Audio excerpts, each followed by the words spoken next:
For 9 days, federal agents maintained a firm position with the Guthrie family. The surveillance footage from their mother's front door was irretrievable. Then, the narrative shifted. Investigators secured a recovered video file revealing a masked, armed figure standing on Nancy Guthrie's porch the night she vanished. This reversal raises critical questions. Why did data declared non-existent suddenly materialize? And what does this recovery imply about the digital archives we assume are deleted? It is essential to examine the precise timeline of this evidence recovery and the implications of the initial delay. Follow our ongoing coverage of this case. The discrepancy between the official statement and the technical reality warrants close scrutiny. The events leading to Nancy Guthrie's disappearance began as a routine family gathering, indistinguishable from any other evening. The 84-year-old mother of Today's Show anchor Savannah Guthrie had passed the hours at the Tucson home of her eldest daughter, Annie. They shared dinner and played board games, maintaining a standing tradition for this tightly knit circle.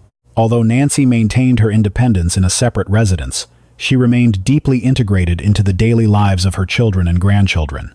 She was a constant presence at Annie's home, located only a short drive away.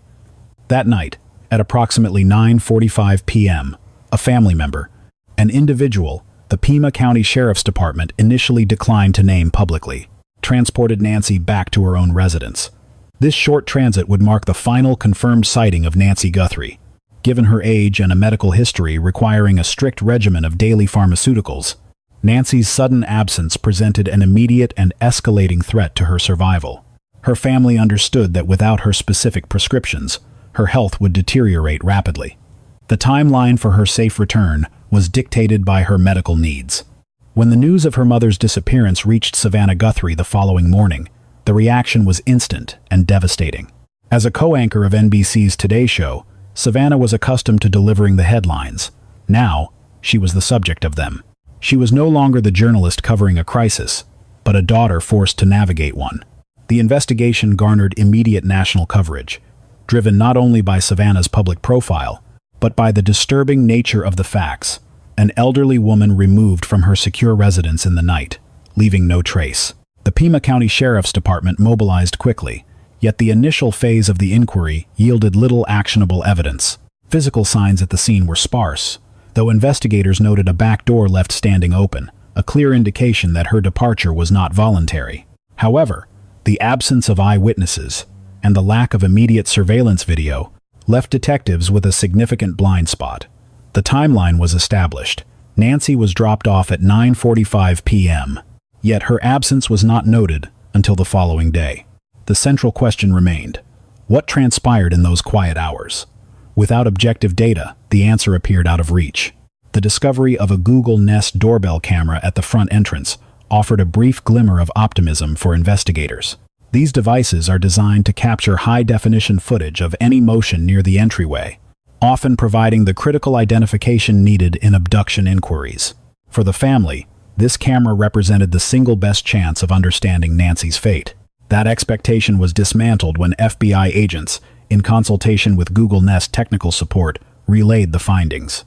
They stated that no recording existed and that recovery was technically impossible. Nancy had not subscribed to the cloud storage service. Without this active plan, the company explained that video data is retained only briefly on local servers before being overwritten to conserve storage. Given the time elapsed since the disappearance, investigators concluded that any relevant data from that night had already been purged from the system. The family was informed that the window for retrieval had closed.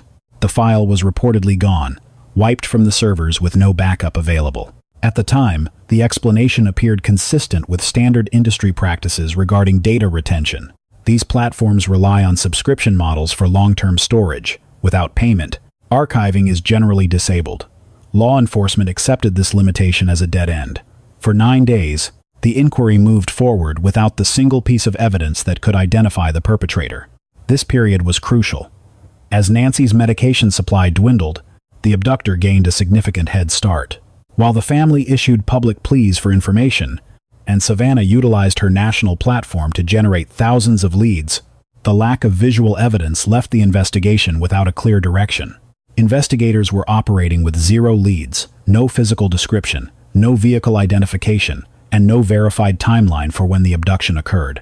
A case that might have been resolved in the first 48 hours instead stalled for over a week, leaving detectives chasing dead ends while the Guthrie family waited in a vacuum of information, all based on the assertion that retrieving footage was technically impossible without a current subscription. That explanation stood as the official barrier to the case until the narrative shifted abruptly. On the 9th day following Nancy Guthrie's disappearance, the Federal Bureau of Investigation issued a statement that directly contradicted the technical limitations cited to the family during the initial search. After 10 days of being told the digital record was permanently purged, federal agents announced they had successfully extracted the deleted files from Google Nest's backend servers using forensic data recovery protocols. Evidence previously categorized as non-existent was suddenly viable, providing a timeline of the events at Nancy's front door on the night she vanished. The Bureau's explanation for this retrieval was opaque.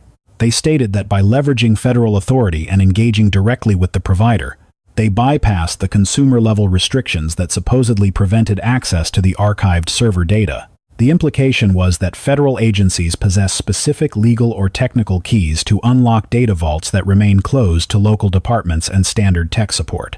Cybersecurity analysts and legal experts immediately flagged inconsistencies in this rationale. If the raw data packets remained on the servers regardless of payment status, the question remains, why did it require 9 days and federal intervention to access evidence that was ostensibly available from the start? Major tech providers maintain redundant server farms that archive vast quantities of metadata specifically for compliance with criminal subpoenas. The fact that local detectives hit a wall while the FBI eventually secured access suggests either that the provider withheld cooperation until compelled by higher jurisdiction, or that investigators secured the footage early and strategically withheld the release to avoid tipping off the perpetrator. This development casts a long shadow over countless other investigations where families accepted the no subscription, no footage rule as absolute. It forces a re-evaluation of how many violent crimes went cold because detectives accepted a user agreement at face value, while critical evidence sat dormant on a remote server. The recovery in the Guthrie case demonstrates that deleted is rarely final in digital forensics, implying that victims' families nationwide may have been denied justice based on a corporate policy that proved to be porous. When the Bureau finally released the clip on day 9, the imagery was as clarifying as it was disturbing. The video captures a masked subject moving with calculated calm toward the residence in the early morning hours following Nancy's drop-off. The digital timestamp logs the suspect's arrival just past 1 a.m., placing the intruder at the scene approximately 3 hours after the family member drove away. The figure is outfitted in what appears to be a pre-planned tactical kit, a heavy black ski mask, gloves, dark clothing, and a firearm carried in a visible hip holster. The backpack they are wearing appears packed to capacity, suggesting the objective was not burglary, but a specific operation requiring transportable equipment. The most chilling aspect of the recording is the subject's controlled demeanor. There is no nervous pacing, no frantic scanning for witnesses, only a methodical approach. However, when the subject identifies the doorbell camera, their reaction betrays a lack of professional foresight. They clearly register the surveillance device, but rather than using a technical jammer, they improvise by grabbing a potted plant to physically obstruct the lens. This sequence exposes a contradiction in the offender's profile, organized enough to bring a weapon in disguise, yet failing to account for the most common piece of residential security technology on the block. The choice of mask further degrades the theory of a highly skilled professional. Under the camera's infrared sensors, the fabric proved too thin to conceal the suspect's identity. Forensic analysts were later able to enhance the footage to map facial hair patterns and eye structure through the mesh. A seasoned offender would have utilized a balaclava with proper density to defeat night vision capability. Instead, this individual selected a covering that became essentially transparent under high-definition scrutiny. The open carry of the weapon further suggests a suspect play-acting at tactical proficiency rather than possessing it. Firearms specialists reviewing the surveillance footage noted a critical detail regarding the suspect's gear. The individual appeared to be carrying a generic foam holster, a marked departure from the custom-molded equipment typically favored by proficient shooters. This equipment choice, paired with the suspect's relaxed demeanor and failure to effectively neutralize the security cameras, suggests an offender acting on basic internet research rather than a professional executing a tactical operation.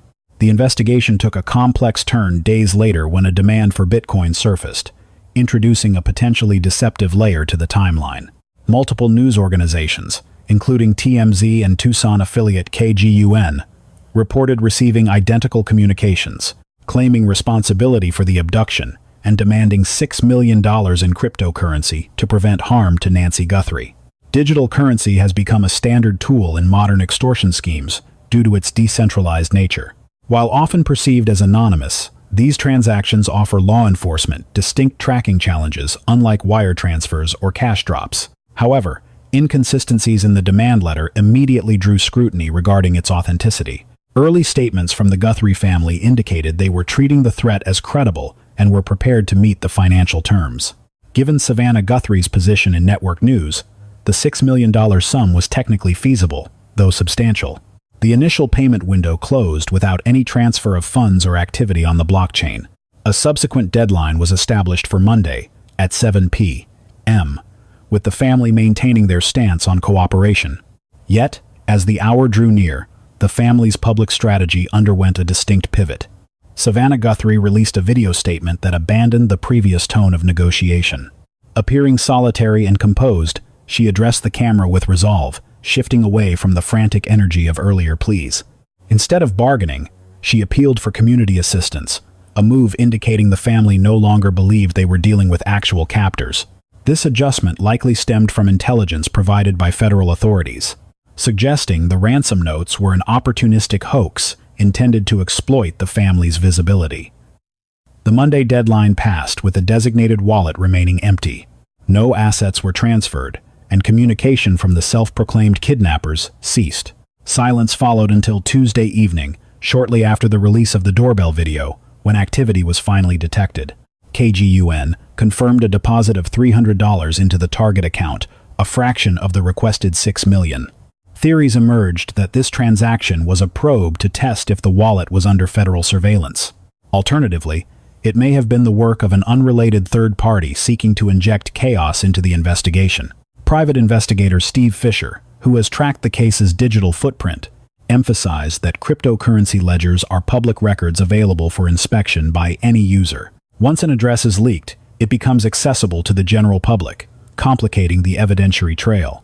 Meanwhile, the FBI has concentrated significant resources on Annie Guthrie's residence, the location where Nancy was last confirmed safe. Annie, the older sister of Savannah, hosted her mother for dinner and games on the night of the disappearance.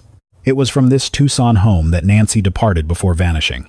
Federal agents executed a consensual search of the property over the weekend, a procedure conducted with the resident's permission rather than a court-ordered warrant. In investigative procedure, consensual searches are often utilized to quickly clear a location, or to secure evidence while preserving a cooperative dynamic with witnesses. For the inquiry at Annie's home, this step likely functioned to verify the timeline and confirm that no physical evidence within the residence pointed to a crime occurring on the premises. However, federal interest in the vicinity extended beyond the interior search. Agents have maintained a presence in the surrounding neighborhood, conducting repeated canvasses to identify unrecognized vehicles or individuals spotted during the critical window of Nancy's departure. This sustained attention indicates investigators are considering whether a key event or observation near the home might hold the answer to the case. One critical timeline detail remains obscured: the identity of the specific relative who drove Nancy home at 9:45 p.m. The Pima County Sheriff's Department has restricted information on this point, generically citing a family member in all official releases. This suppression of detail stands out against standard missing persons protocols, where the identity of the last known witness is typically a matter of public record. The anonymity of this family member suggests they are being shielded from the media for their own protection, or they are currently designated as a person of interest, and detectives need to keep their identity under wraps while the investigation remains active.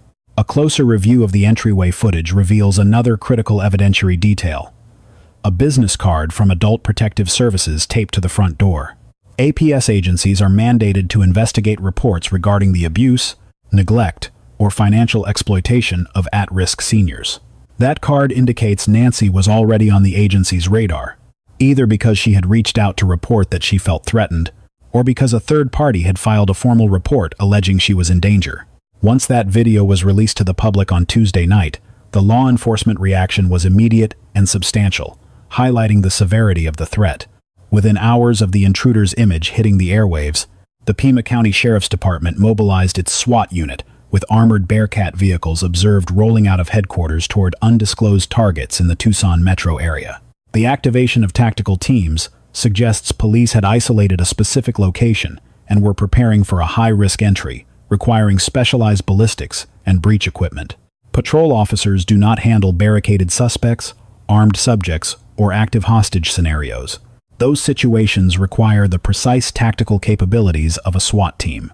The rapid deployment indicates investigators had developed actionable intelligence regarding who took Nancy and where she was likely being held, and they were operating under the assumption that recovering her would meet violent resistance. Compounding the intensity of the operation, reports confirmed a bomb squad was also dispatched to the scene.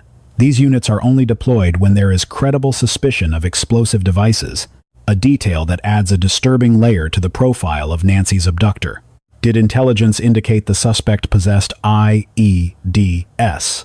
Had threats been made regarding booby traps? The presence of disposal experts signaled this had moved far beyond a standard missing persons case. Authorities were bracing for a mass casualty event involving heavy weaponry. Even more telling, sources verified the arrival of the FBI's hostage rescue team.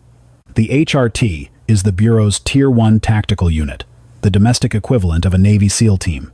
They deploy strictly for high-level crises involving domestic terrorism, complex kidnapping rings, or standoffs where local resources are outgunned. Their arrival in Arizona confirmed the federal government viewed the Nancy Guthrie abduction as a top priority national incident. The convergence of these specialized assets, SWAT, the bomb squad, and the HRT, turned the Tucson sector into a heavily militarized zone that Tuesday night. Breaking news followed shortly after. A male suspect had been taken into custody during a traffic stop south of the city. The geography is critical here. Being south of Tucson implies a specific trajectory, strongly suggesting the suspect was attempting to make a run for the Mexican border. The 9-day gap between Nancy's disappearance and the release of the video casts doubt on the narrative that this was purely a technical delay. The official claim that the footage was difficult to retrieve does not align with the capabilities of Google's cloud archives or the FBI's Advanced Digital Forensics Division. A more likely scenario is that federal agents secured that video much earlier, possibly within the first 24 to 48 hours, but made a strategic decision to suppress the evidence to monitor the suspect's movements without tipping their hand. Information holdback is a standard bureau strategy in complex kidnapping files. By keeping the video secret, investigators can lock suspects into a story during interviews without the perpetrator knowing what evidence already exists, creating opportunities to catch them in fabrications that physical evidence will later disprove. If the FBI suspected an insider, someone in Nancy's orbit with knowledge of the family's routine, releasing that footage prematurely could have triggered a panic, prompting the suspect to destroy evidence or kill the hostage. The decision to release the video on day 9 suggests the investigation had stalled. They had exhausted their covert leads and were forced to appeal to the public for identification. The pressure applied to Google Nest to recover. The delay regarding the server footage appears to have been less about technical capability and more about compelling Google to officially release evidence the FBI had likely already secured via federal subpoena or national security letters days prior. This interpretation tracks with the immediate escalation of law enforcement activity once the material became public. Within hours of the release, SWAT teams mobilized and a suspect was taken into custody. The investigation broke open instantly with concrete developments. That rapid progression suggests investigators already possessed significant evidence and had identified the suspects. They were simply waiting for the strategic moment to execute the operation. The public release of the doorbell footage likely provided the necessary justification and additional tips to authorize the arrests. The Guthrie family's shifting tone in public statements also indicates they were receiving private briefings from the FBI that were not shared with the press. Savannah's pivot from desperate negotiation to a stern plea for assistance suggests she had been told something that fundamentally changed her understanding of the abduction. We are left with critical gaps in the timeline. What exactly transpired during those 45 minutes inside the residence? Why was the rear door left wide open? And is Nancy still alive without her essential medication? Authorities have not confirmed if the man detained south of Tucson is the masked intruder, Why target an 84-year-old woman living alone? The most disturbing aspect is the silence. Why did the investigation's most critical evidence remain hidden for 9 days when the FBI had access from the start? That footage sat on Google's servers the entire time. With Nancy Guthrie still missing and time running out, we are left to wonder what else is being withheld.